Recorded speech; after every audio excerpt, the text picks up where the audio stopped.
Semarekoten prayetna samuriris eka balik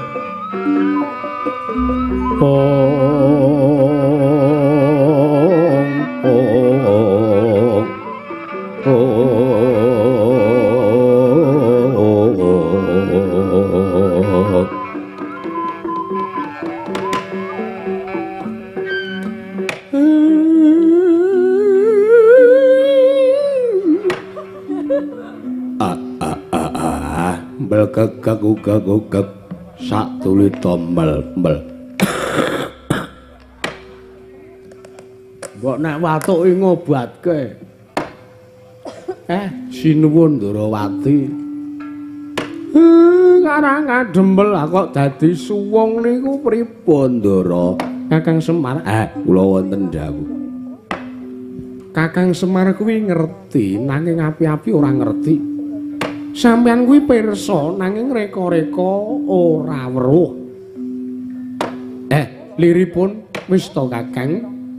Sak temene lakon ingkang kaya ngene iki mau sejati aku mau ngarep njaluk pamrayoganing Kakang Nayantaka munggo kepiye Nata Ndrawati anggone bakal bisa ngupadi sartane kasembadan gawe srana timbuling para Pandhawa malah kepara.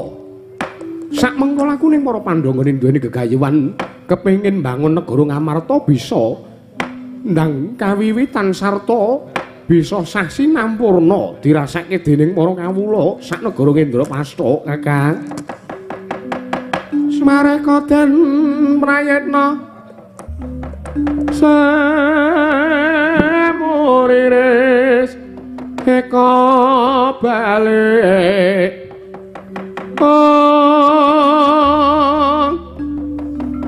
titiyane gandayane Trisurya purnama sasi gilar-gilar semedyaning tengahing latar meleng lintang Bima Sekti prayogane ngenten mawon piye Kakang ben kabeh penak kabeh andum gawe sinuwun andum gawe tegese niki kula ngrasa lan kula sakmenika pun tanggap bilih wekdal punika wancine pamong tumindak tegese napa momongane kula kalih momongane sampeyan niku mung para Pandhawa lho Den lah kula karo sampeyan niku pamonging para Pandhawa lah nek Pandhawa wis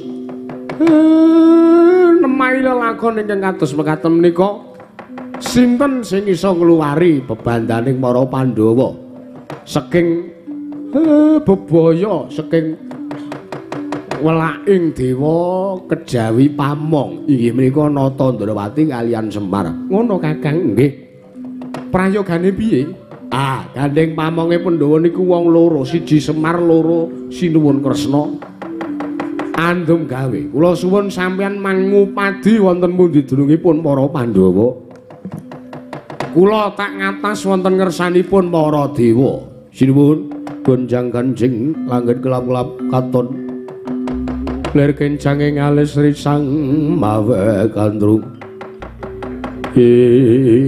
yen mangkono malah aku njaluk pamit njaluk malilah atmajamu sak telune bakal tak kancing Kakang ngatos-atos kemawon Bagong Gareng Petruk derekno tindake Sinuwun Kresna oke kelakon ngrungok sak mobil karo Sinuwun Kresna meneh. Kelakon ngrungokke tausiah ya ora ya. Iya. Ya ora apa-apa witenan. Yen mangkono aku malah njaluk pamit. Surtiti ngati-ati duga-duga punasta. Aku kula narpa tresna tan kula sanyang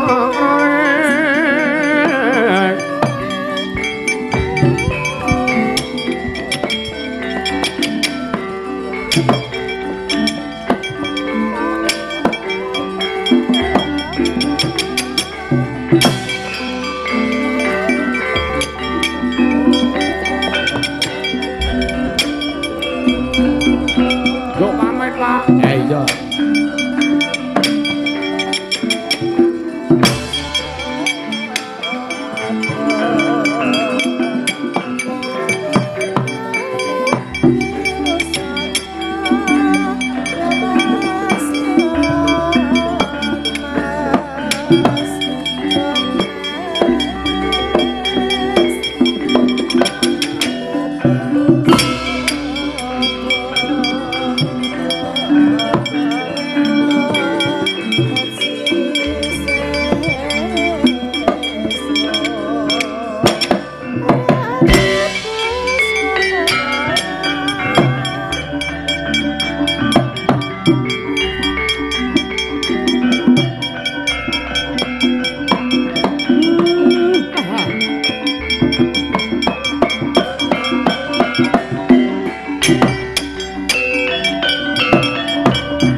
Mungkur sinuwun Kresna karo bocil-bocilku tinggi wingki dipsilala. Ha kok iki mah ana dayoh. Iki dayoh wingi sore ya. Sajak mbutuhke karo Semar. Ya tak pinangkani. Ning ora aku dhewe sing prapta merga arepa dudu wujud sejatine Semar nek pancen dheweke kuwi percaya lan linambaran yakin wekasan iso kasembadan panjangane tak ngelola sumpingku iki hak sebdane dadi wujud Semar wen digawa karo ratu kae.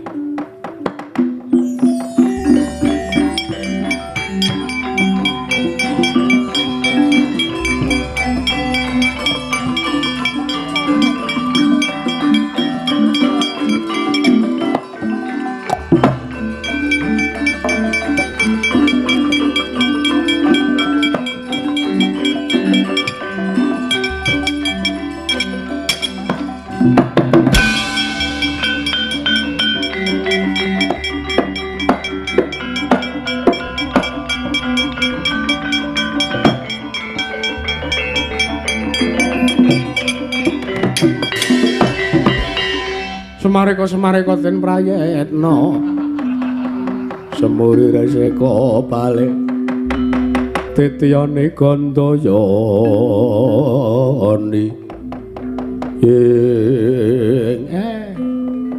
Semar adong dawuh Kyai menyadik ngene wandane tak kira bagonge ya nyadik adong dawuh Kyai Semar. Kowe aja kaget. Kae arep ana ratu tekan kene, nek arep diboyong manuta, aku tak lunga. Wis aken dawuh.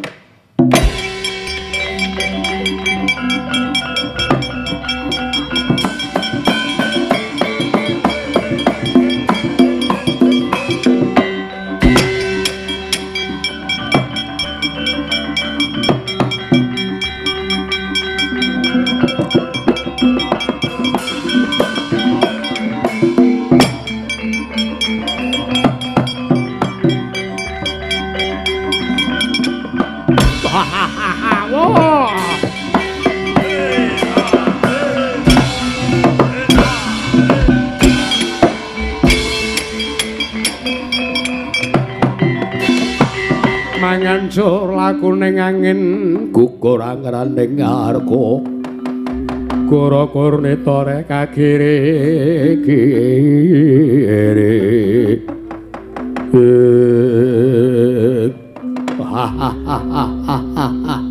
Semari sinuwun Prabu sinten sampeyan? Lho, mau sore aku wis prapta mrene. Mau sore aku wis prapta mrene, jare kowe saguh, kowe semaya, kowe gelem tak boyong negaraku ing Aljas Sangir. Ana ngersaning Prabu Jajar Blandang waton wis rampung sing dadi gaweane para pendho ning para pendho saiki wis ora enek mengari kowe ijen. Ayo gelem tak boyong. Sinuwun Prabu Jajar Blandang. Yo. Ayo manut kowe tak boyong Semar. Lon-lonan nggo kula dherekaken sinuwun.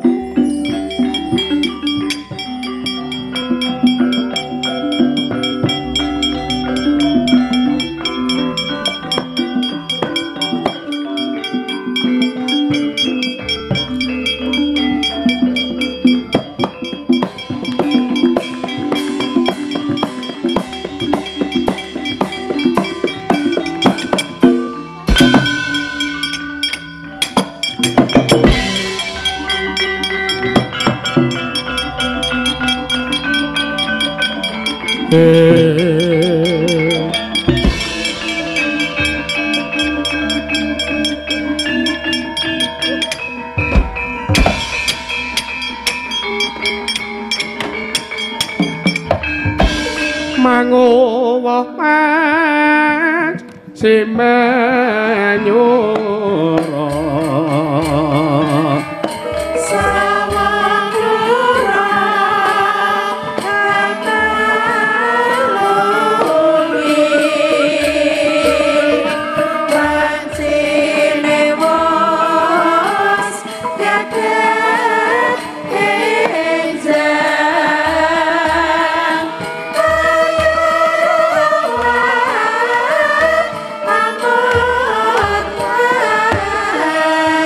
Iwang Condro wis gumlewang ing imbanging Cakrawala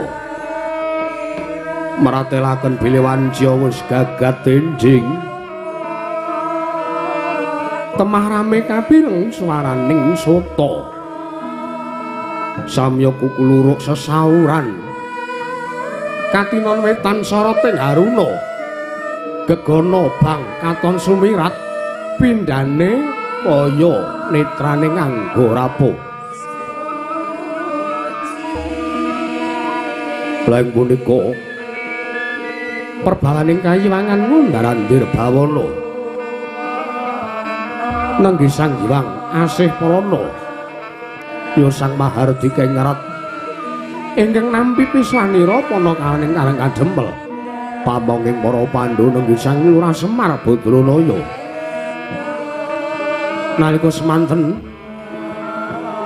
kaya wis pana sarta wis tanggap pirsa dhateng kawontenan kang sinandhang dening Sang Lurah Semar Badranaya kagiat guru wekasan Sang Asih Prana wau.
teko kate langit mambang tapasulan upamaneka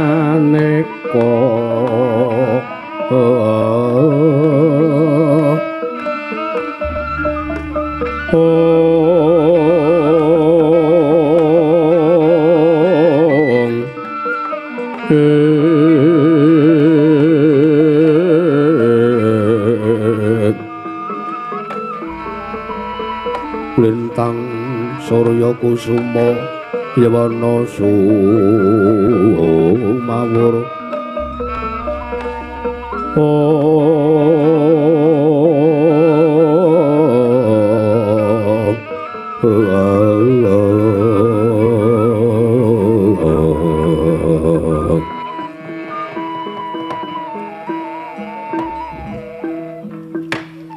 Mas Rama sidam sekaring bawana langgeng mboya mengko dhisik Semar Badranaya ya Nayantaka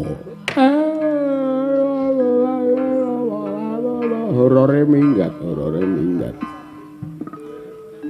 nonamit pasang Kalimantabe dina bena ing saking siku dendaning Ubathara Pukulun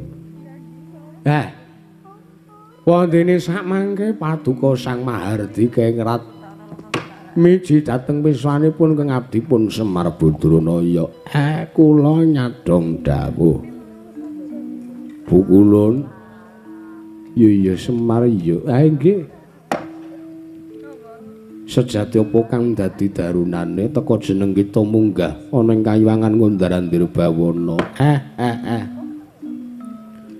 paduka menika badhe kula pripun nggih sarwa sawri bingungaken awit nek kula ajeng nyucuh wong paduka menika pirsa kaliyan kawontenan kula nek kula matur tan murunga mung nguyahi segara pramila paduka menika sampun pirsa la mbok nggih paring dawuh pripun ta Pukulun murih sak mangke saged ta lulus bendara kula para Pandhawa saking bebendu menika Semar kula wonten dawuh Pukulun jeneng kita kuwi Pamong iku duweni kewajiban momong nggih to mosok Pamong di kewajiban sanese niku malam mboya prayogi to iya mula kang saka kuwi gandeng kewajiban kita kuwi momong dudu kok dimong mula ya kepiye murih sarana para Pandhawa bisa wal saka bebendu ibarate jeneng kita kuwi durung ngrasake rekasaning urip padha kaya para Pandhawa para Pandhawa wis nemahi lelakon kang mangkono nanging jeneng kita durung nemahi ibarate wong maju ning pabaratan sawijining wadyabala durung babak kulite durung putung balunge teka wis mundur saka pabaratan ngaten iya ibarate wong adus dereng teles monandukan ngoten iki ibarate ngono mula kang saka kuwi jeneng kita aja banjur sak mengko njaluk pitungkas ulun Semar udinen dhewe murih para Pandhawa bisa wal saka pacoban sarta bebendu iki Nayantaka ngersapating sonto milih angolate Puspita metemenda kang warni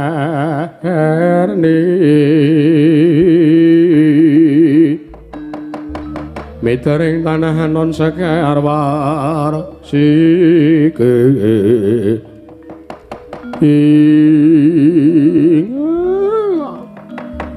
malah kaya-kaya kula niki wong sing ngrasake diospek Malah kaya-kaya kula niki disidang kula diluputke kalih paduka. Ning mboten napa-napa jernyatanipun kula niki estu luput. Ibarate kula niku maju perang kula urung ketemu karo mungsuhe kula pun mundur nggih. Bu Kulun, kula mboten siyos ajeng nyuwun sak biyantu kalih paduka. Lah nek Mbuya Sida banjur pedahe apa jeneng kita sowan ana ing Ndarandir Bawana teka sangu gending. Ladrang niki wae. Oh iya ladrang. Karep kula niku ben Semar munggah kayangan niku ben wibawane wow ngoten. Pramila samangke kula sangu manguwuh manuk menyura ngene lho.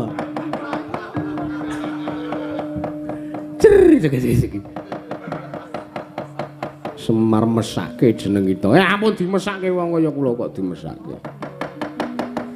Semar kula wonten dawuh. Jeneng kita ulun dawuh supaya megeng napas.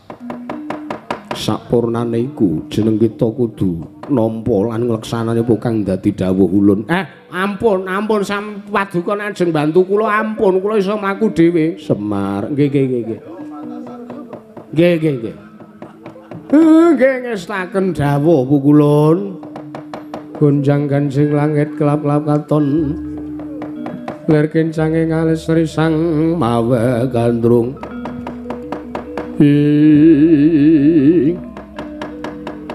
Nalika semanten nenggih Sang Hyang Asepra Nisang Mahardi kengrat ingkang arsa anyepta. Kaliyan Sang Kulwara Semar Badrana nalika semanten ical wujuding Sang Duda Manang Munung nenggih Dewa ing Kayuwangan Sela mangumpeng nenggih Sang Hyang Bathara Kala.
Aku malah kula pun sabda dados buta mriku pripun Kulun. Mas nuwun nama sidam sekaring bauna langgeng Semar wonten dawuh. Jeneng kita ulun sabda dadi wujud Bathara Kala. Wow. Kece wali kece. Satatalpan wali kopir. Dawuh salajengipun kula nyadhong dawuh paduka Pukulun. Tumuju tumedhak ana ing wana Tribasara. Ana ing kana wis ana titah kang nyadhong marang prapta kita Semar Yakala. Oh iya. Kula kenen tumuju wonten ing wana Tribasara. Iya, yen mengkono pawongan kang nyobriyani yaiku ingkang sejati ngantu-antu marang prapta kita. Ngestaken dawuh kula nyuwun pamit ngati-ati Semar. Kala ngene kok Semar.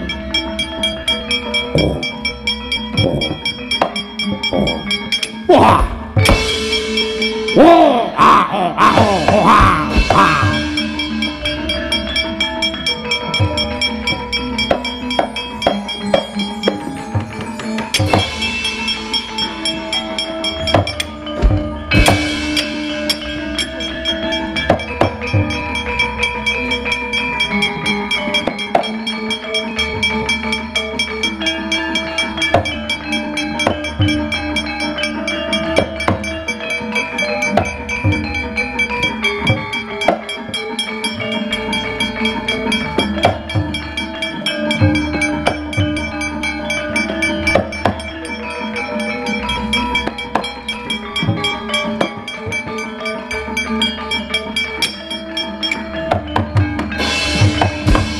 tresna sinayang gelung mangrok mining cakra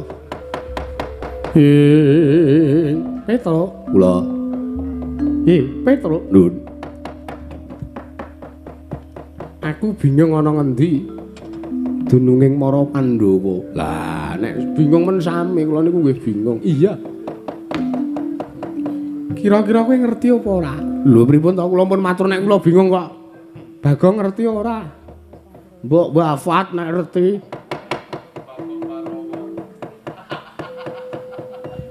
Barang apa? Pripun, aku lha niki nganti judhek wis kaya ora ndeone. Lah ngapa? Mlaku ro sampean wigatine areng goleki Pandhawa teng dalan menget ciwi. Awitekne ya.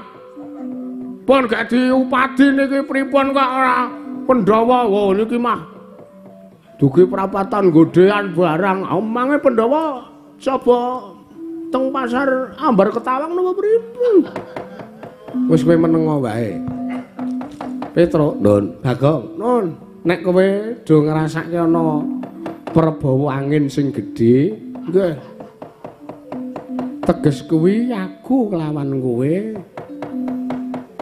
tumuju ning wektu ingkang wis kawuri apa iki Tru ambuh tegese pripun wis ta manuta gonjang gancing langit kelap-kelap katon lir kencanging alis risang mawe kandrung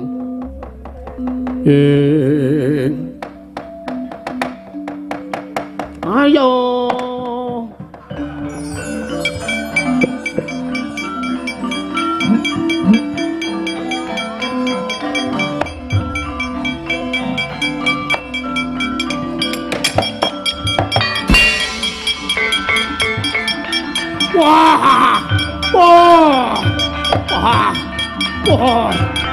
Waduh panas ini.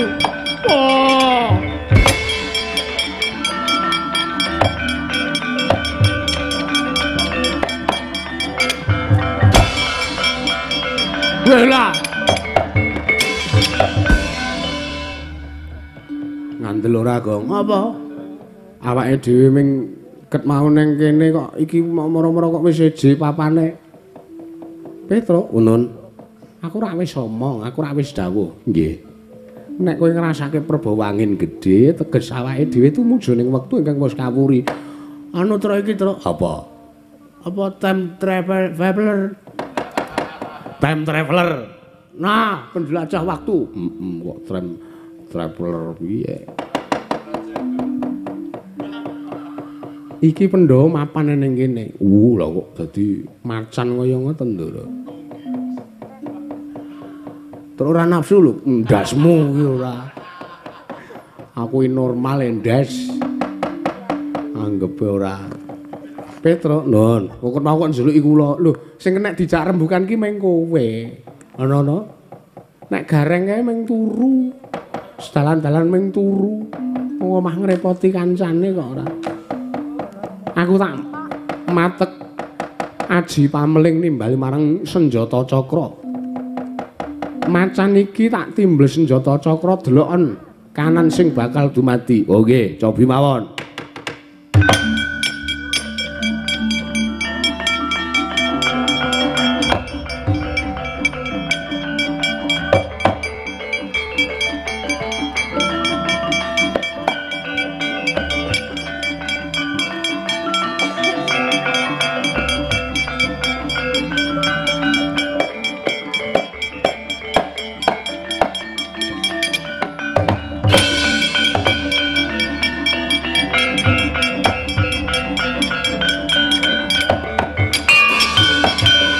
Ical kakedhepaken nenggih wujuding Sardula nalika semanten kenging dayaning senjata cakra. Wis ical kakedhepaken saknalika Badar jatining wujud nenggih Sang Hyang Bathara Kala. Wah! Wah! Parat! Wah!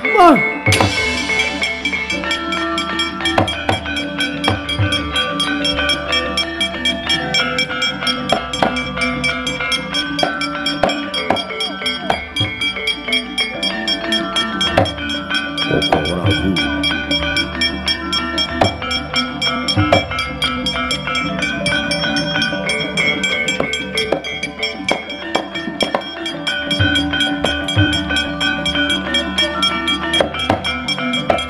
Wah, Pak Sri Kresna nulungi karo aku.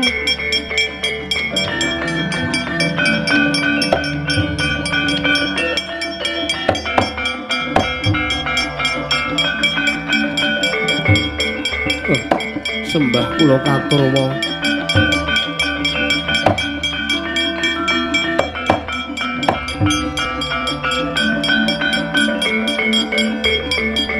Koko Prabu.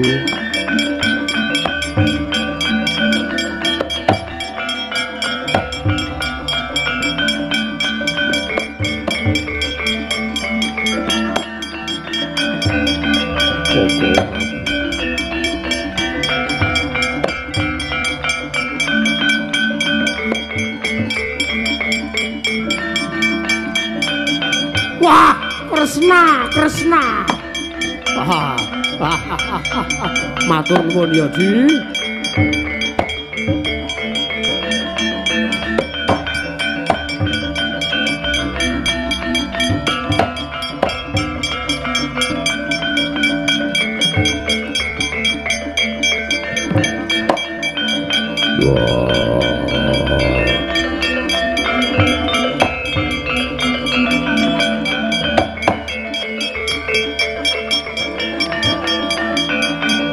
Arep ngendi?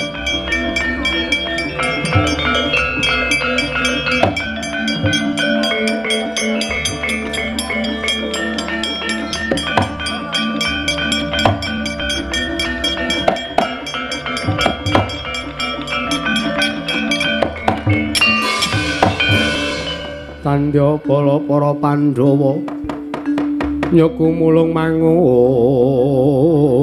sir Gong. Ngandel ora? Apa? Wah, jane sinuwun Kresna digdaya tenan kok.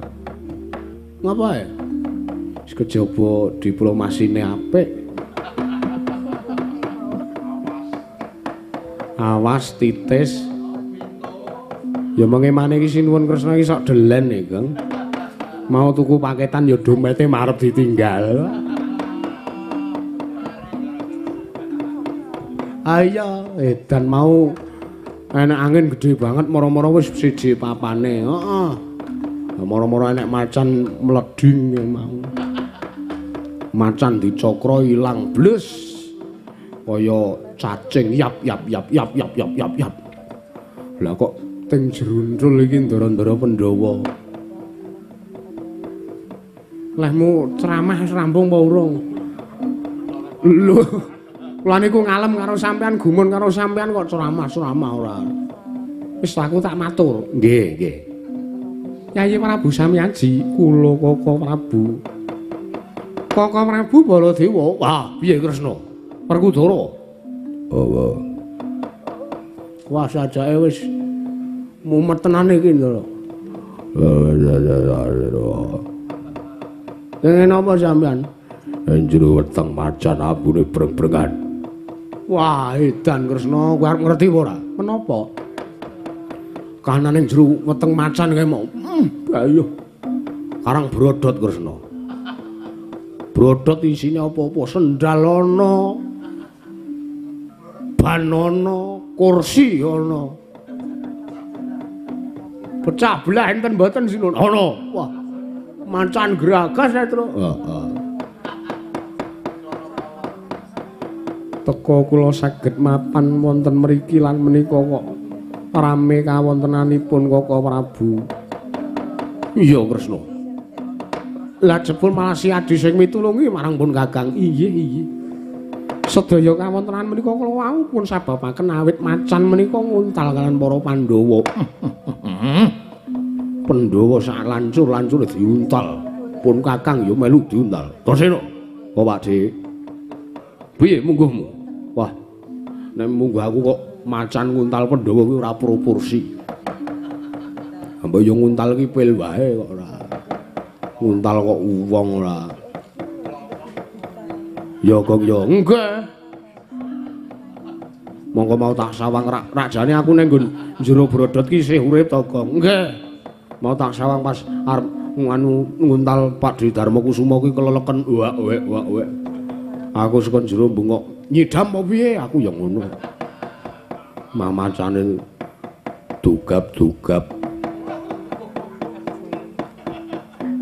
Koko Prabu salajengipun kula nyadong dawuh. Yayi Prabu kula wonten dawuh.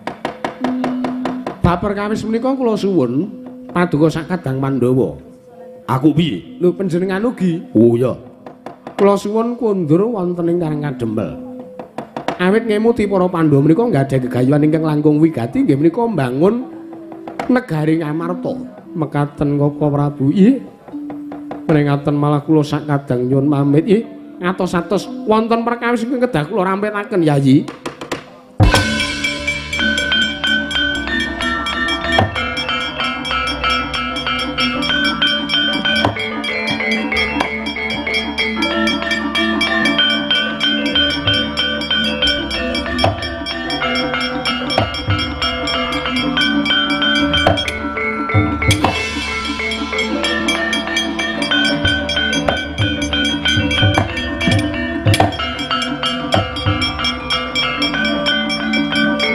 Matur nuwun tenan Kresna. Nggih, monggo matur nuwun. Yo.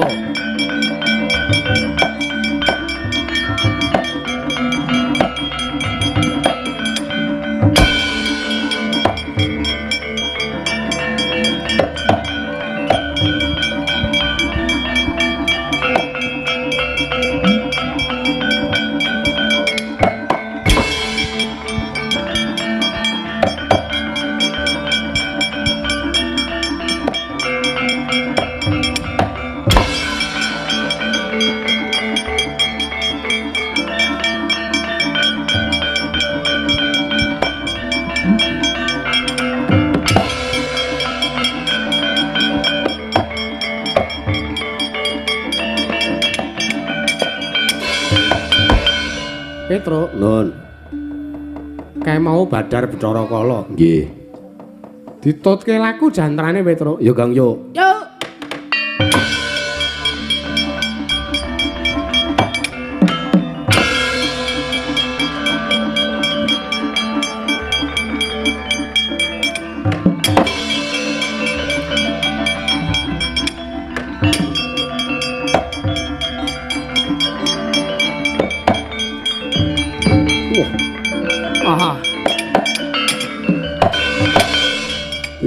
Adalah wis panas awakku mergo nguntal Puntadewa. Lah kok malah kresnane teka. Cakra mestakaku Badar jatine wujudku. Oh, ya edan. Wah.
Buta medeni arsa nguntal sang Semar Badranaya ing gece wali gece setan wali kobra iki sapa iki Ratu iki sapa iki? Lho. Pukulun malah sampun badar nggenipun Membo Sesinglon dados patih kula. Wah iya, wah iya. Iya. Rikala semono aku nggawe sandiwara aku dadi patihmu. Jajar Blandang. Aku dadi patih Prabu Jajar Ginjang. Sapa? Jajar Blandang. Aku nganggo jeneng Patih Singa Merak Kepranggul. Kasinggihan Pukulun. Iki damar wis tak aturke. Jil? Damar. Damar sinten? Sing kaya tothok uwok iki. Menika Semar ingkang Paduka. Kersakaken lho, Bu. Semar to iki. Bathara Paya kala. Bathara kala iya. Kowe jebul iki mboyong aku mung arep dipakake kowe ngono to? Iya, Semar. Ayo manuta. Jajar Blandang wonten dawuh. Aku ngaturke panuwun dene kowe wis misungsungke kuandane Semar ngarsaku. Semar, apa? Kowe manuta kowe tak untal dadi ganjeling brodotku, Semar.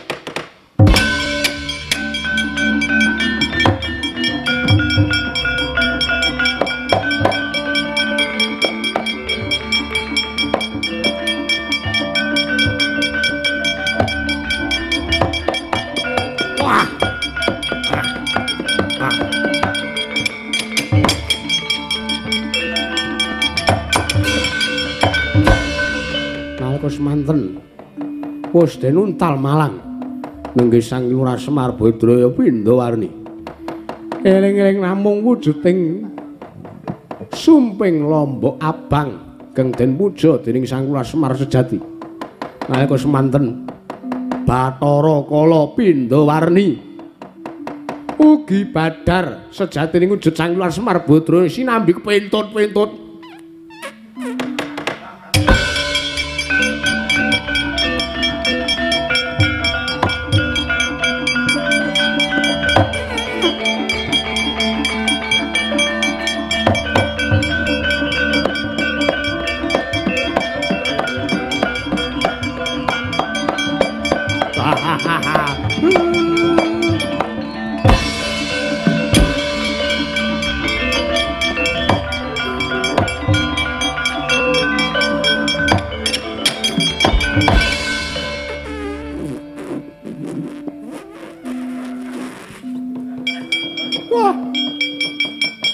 Bedagalan kowe Semar bedagalan tenan kowe.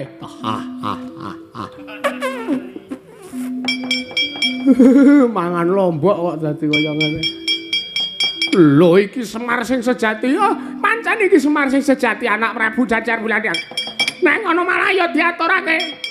Iwang Pikulun Bathara Kala mau dudu Iwang Pikulun Bathara mau Iwang Pikulun Bathara Kala ketek. Popo mari iki wah lah keparang kowe kok ngapusi karo aku ora kok jeneng ngapusi ayo nek sen butuh aku yaken aku.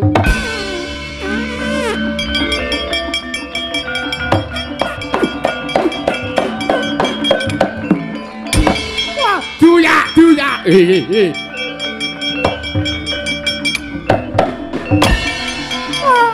Jengkel ora.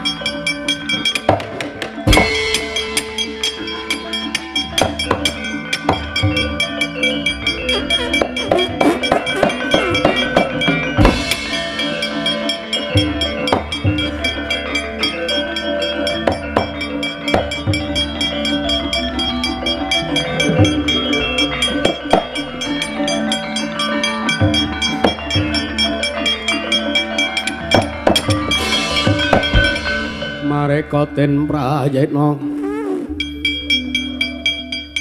semuri reseka bale titiyani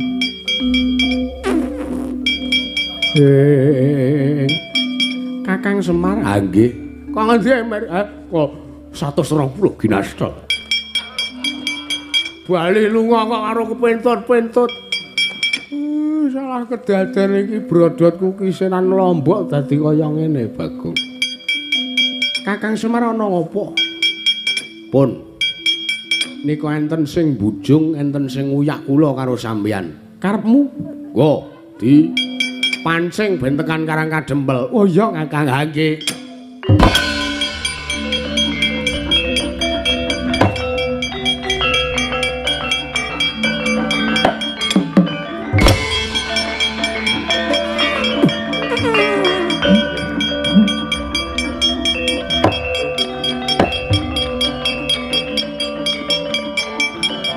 Minggat kowe.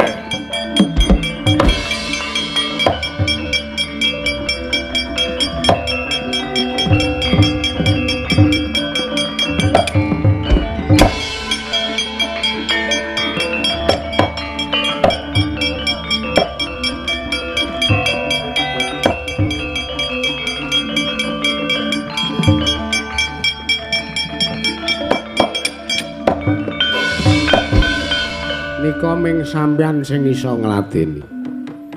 Sapa? Ah nika Bathara Paja. Bathara Kala. Ah nggih. Sampeyan kemutan mboten? Apa Kakang? Nalika sampeyan ngruwat. Sampeyan diutus madeg dalang ruwat merga pengamuke Bathara Kala sing pengin mangan daginging wong Sukerta. Sampeyan dadi dalang, kula sing dadi pengendang. Iya Kakang kelingan nggih. Gleleng kowe mbok gleleng. Pengendang opae 120 ginaste. Apa nika? Nika diruwat mawon.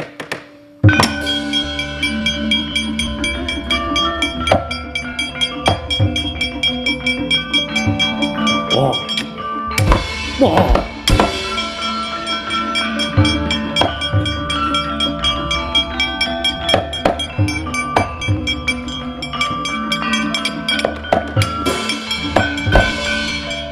Arep mulih kok mah talu. Stokno wae.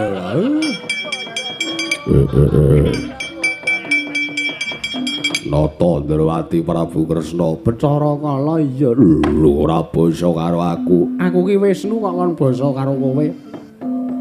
Nek Wisnu terus ora oleh basa kowe iki titah. Wisnu titah. Wisnu titah. Wisnu.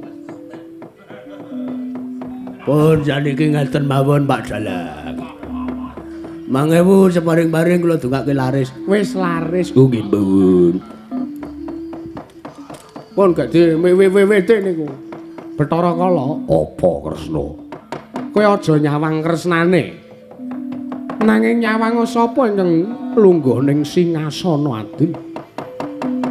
Ingkang nalika semana tau tating ruwat karo kowe. Ayo, nek kowe ora iso ngendhake kamurkanmu apa kelakon?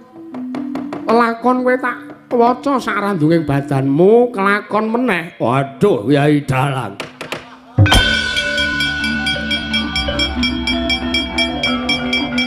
Oh, pangapunten Kyai Dalang. Ayo, bali. Inggih. Inggih. Inggih Kyai Dalang kula nyuwun pangapunten. Bali Bathara Kala. Ayo bali. Ora bali wacake kulhu bali. Caraka bali, Caraka bali. Anggepe apa? Inggih, Kyai Semar. Kyai Dalang kula nyuwun pamit. Pun, padang.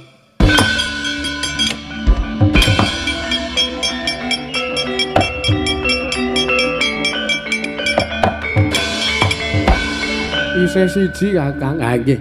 Niku wedokane. Kula seneng. Kakang Semar. Minggat. Ora minggat, Pak. Iya, batu-batu bar Kakang moyo kaya isih panggah kaya mbiyen. Ben. Bali. Iya, Kakang Semar iya. Bali. Ora bali tak. Ayo bali. Iya, Kakang Semar iya.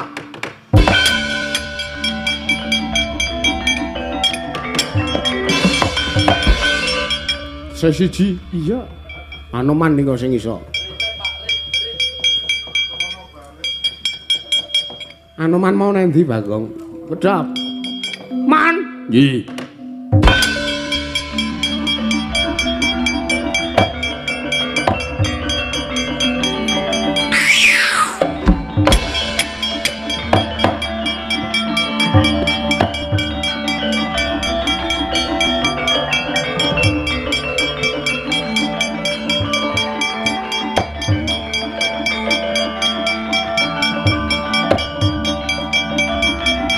Aduh, munyuk kae.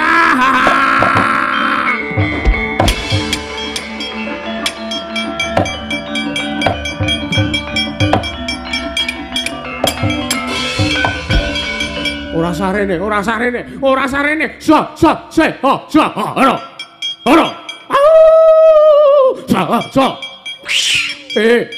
Wah, aku gila tenan nek karo kowe, aku gila tenan.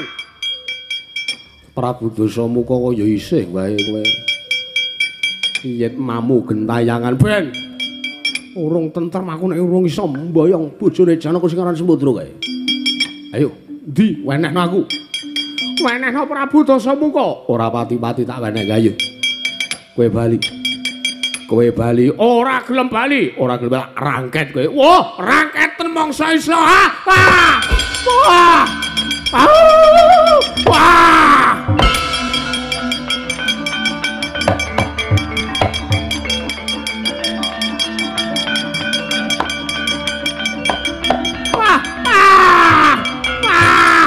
Meneng. Yo! Wah!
Tinggi-tinggi, dipsi, lala, po, teletubes, teletabis, berpelukan. Gak dirampungi men. Sedaya memolong. Mpun saged sirna. Entak ketamplak kecemplung kedung kendang bungawan. Wis gek dirampungi iki wis kasembadan le bangun negara Ngamarta ya Mirya. Ah nggih.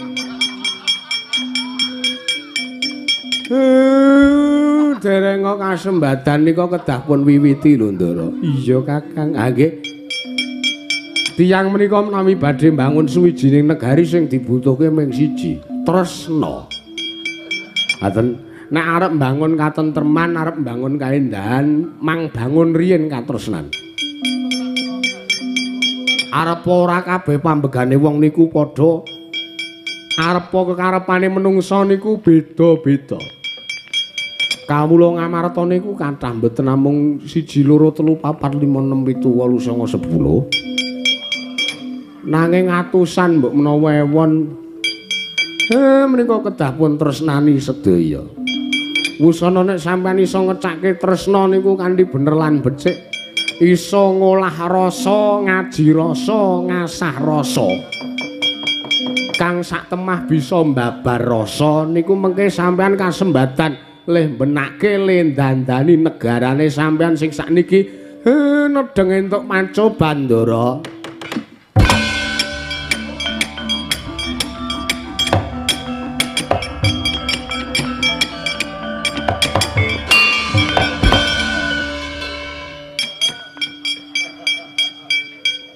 Selamat to sing wis aku wae.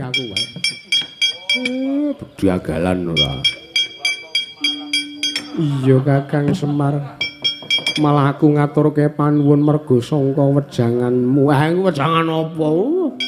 Kula iki pamong kula niki wau le ngrakit ukuran niki ajeng kula aturke karo sampean kalih Sinuwun Kresna niku. Nggih to Sinuwun? Iya.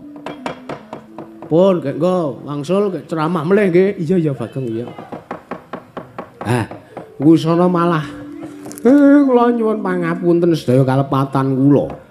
Lah sakniki monggo pun wiwiti anggenipun badhe mbangun negari Ngamarta. Iya Kakang Semar nggih. Malah ndedonga kagem samudayanipun rahayu rahayu rahayu jaya jaya wijayanti.